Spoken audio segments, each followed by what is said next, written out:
नमस्कार विद्यार्थी मित्रांनो, क्रिएटिव्ह मॅथ्स मराठी या आपल्या लाडक्या युट्यूब चॅनलमध्ये तुमच्या सगळ्यांचं सहर्ष स्वागत आहे. आपण वाचायला बसतो, पण जे वाचतोय ते लक्षात राहत नाही. परीक्षा जवळ आलेली असते आणि आपला अभ्यास काही कंप्लीट होत नाहीये. आपण ठरवतो आज मी हे करायचो, आज ते करतो, माझा एवढा अभ्यास बाकी आहे, तेवढा अभ्यास बाकी आहे. परंतु जो बाकी राहिलेला अभ्यास आहे तो काही पूर्ण होत नाहीये.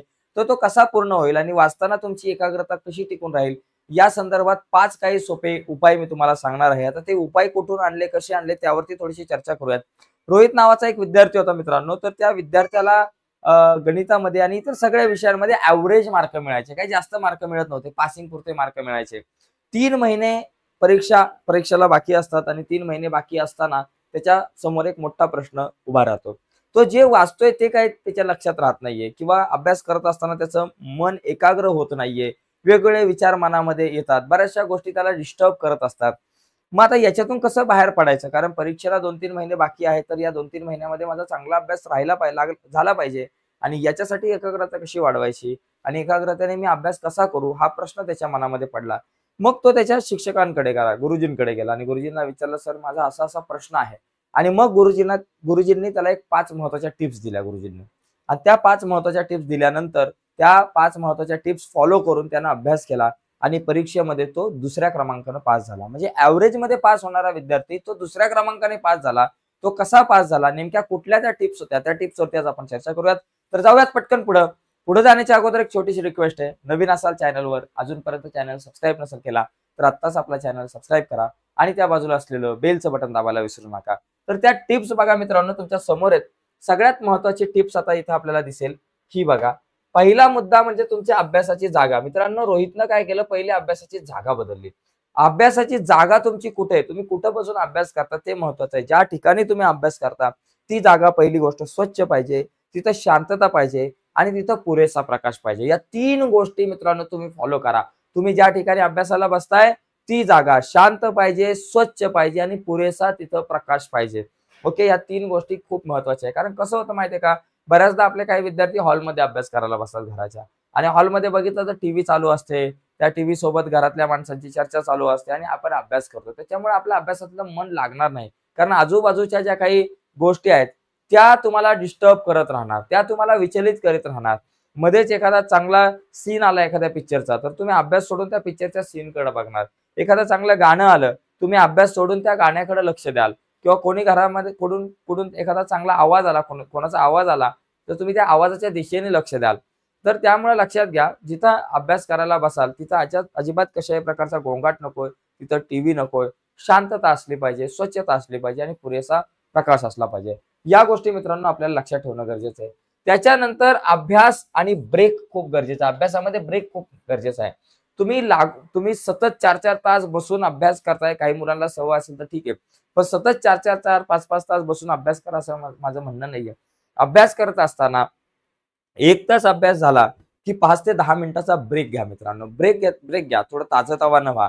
म्हणजे त्या ब्रेकमध्ये काय करा, थोडंसं उठा, चाला, काही थोडेसे वाटाणे-फुटाणे थोडेसे खा, चेहऱ्यावरती थोडंसं पाणी मारा, रिफ्रेश व्हा आणि रिफ्रेश होऊन पुन्हा अभ्यासाला बसा. त्यामुळे अभ्यासामध्ये ब्रेक हा खूप महत्त्वाचा असतो. ब्रेक तुम्हाला काय करेल, ताजंतवानं करेल आणि पुढच्या 1 तासाचा अभ्यास करण्यासाठी तुम्हाला फ्रेश करेल, एक चांगली नवीन एनर्जी देईल.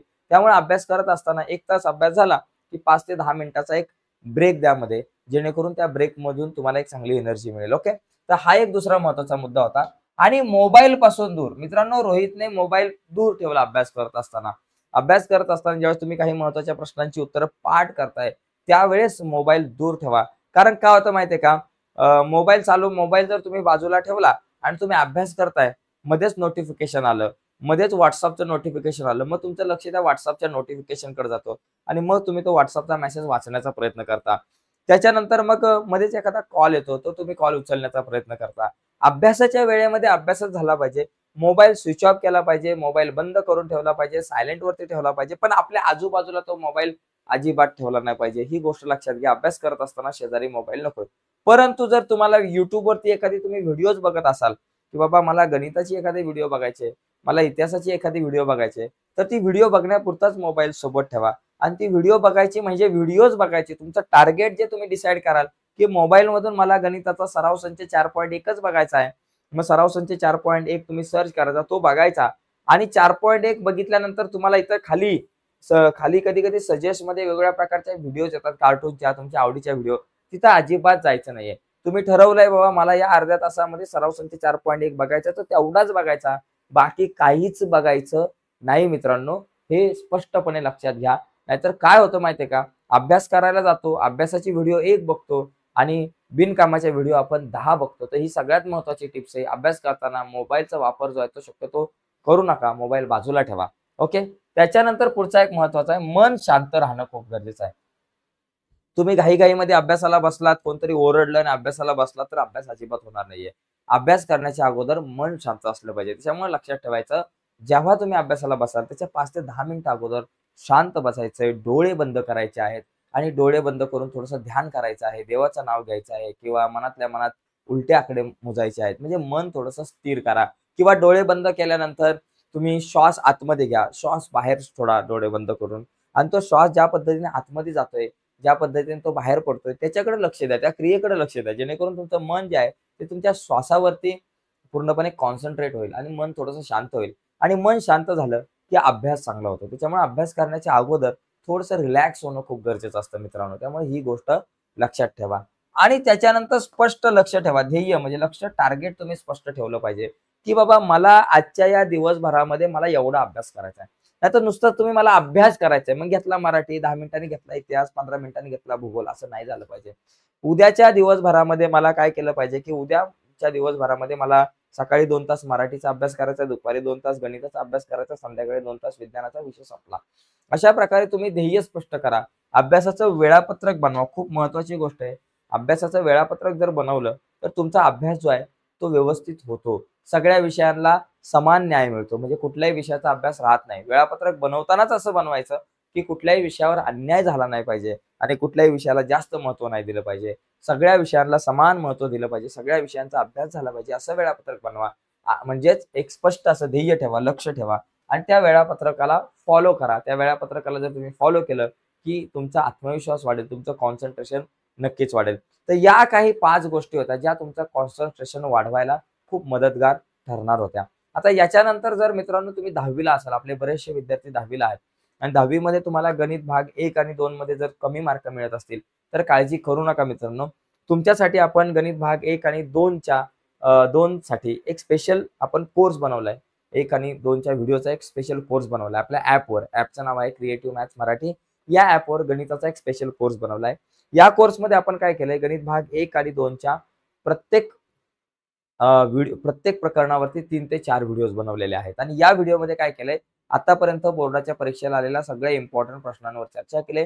त्याचबरोबर या कोर्सवर मी आठवड्यातून 3 दिवस लाईव्ह येत असतो आणि या कोर्समध्ये महत्त्वाच्या नोट्स आहेत, महत्त्वाच्या प्रश्नपत्रिका आहेत. खूप सारा कंटेंट तुम्हाला इथं बघायला मिळेल आणि हा कोर्स जो आहे तो तुम्ही आपल्या ॲपवर जाऊन परचेस करू शकताय. किती रुपयामध्ये? फक्त 49 रुपयामध्ये मित्रांनो. मोबाईलचा रिचार्ज मिळत नाही, पण 49 रुपयामध्ये तुम्ही हा कोर्स परचेस करू शकता. तर ज्यांनी कोर्स परचेस नाही केला, तर त्यांनी नक्कीच हा कोर्स परचेस करा. त्याला खूप फायदा होईल. ठीक आहे. आपल्या ॲपवरती जाऊन, ॲपचं नाव आहे क्रिएटिव्ह मॅथ मराठी. व्हिडिओच्या खाली डिस्क्रिप्शनमध्ये लिंक आहे ॲपची किंवा प्ले स्टोअरला जाऊन तुम्ही सर्च करा. ठीक आहे. तर हे 5 मुद्दे मित्रांनो आज आपण बघितले, की जे 5 स्टेप्स आहेत जेणेकरून तुमची एकाग्रता वाढेल.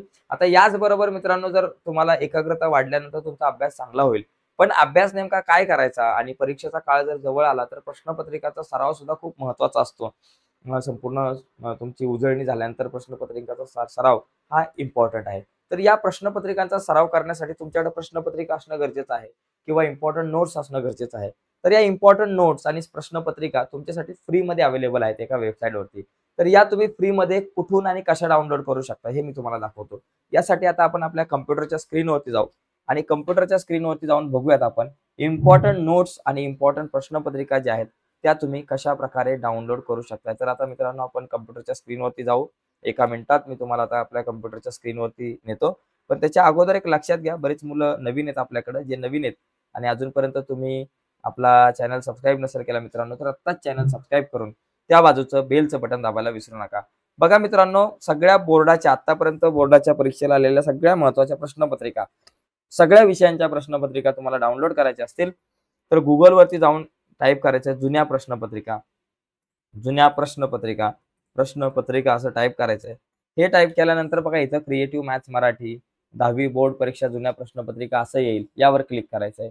यावर जर आपण क्लिक केलं तर इथे बघा नोट्स आहे, ऑनलाईन टेस्ट आहे. आता या ठिकाणी लक्षात घ्या, इथे तुम्हाला आडवं दिसतंय त्या सगळ्या गोष्टी, परंतु मोबाईलमध्ये तुम्हाला दिसणार नाही इथं असं या सगळ्या गोष्टी नोट्स, ऑनलाईन टेस्ट मोबाईलमध्ये दिसणार नाही.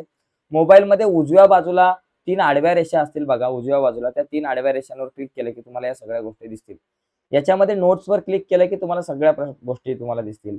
प्रथम सत्र परीक्षेच्या पीडीएफ प्रश्नपत्रिका, इम्पॉर्टंट नोट्स, 10वीचे बोर्ड परीक्षेचे महत्त्वाचे प्रश्न, घटक चाचणीच्या प्रश्नपत्रिका, 10वीच्या पूर्व परीक्षेच्या प्रश्नपत्रिका आणि जुन्या प्रश्नपत्रिकांवर क्लिक केलं की तुम्हाला इथं बघा बोर्डाच्या सगळ्या विषयांच्या प्रश्नपत्रिका या या ठिकाणी मिळतील. तुम्ही मराठीवर क्लिक केलं की मराठी विषयाच्या इथं या ठिकाणी बघा सगळ्या प्रश्नपत्रिका मार्च 2024, जुलै 2023, मार्च 23, 2000 पासून सगळ्या प्रश्नपत्रिका तुम्हाला इथं बघायला मिळतील. तर मित्रांनो तुम्ही आत्ताच जा Googleला जुन्या प्रश्नपत्रिका टाईप करा आणि या सगळ्या महत्त्वाच्या प्रश्नपत्रिका, महत्त्वाच्या नोट्स जर तुम्ही या ठिकाणी नोट्सवर क्लिक केलं तर तुम्हाला नोट्स सुद्धा या ठिकाणी IMP नोट्स सगळ्या विषयांच्या मिळतील. तर या सगळ्या गोष्टी डाउनलोड करून घ्या, खूप फायद्याच्या आहेत. तर आजच्या व्हिडिओमध्ये इथेच थांबूयात. बाय मित्रांनो, धन्यवाद सर्वांना.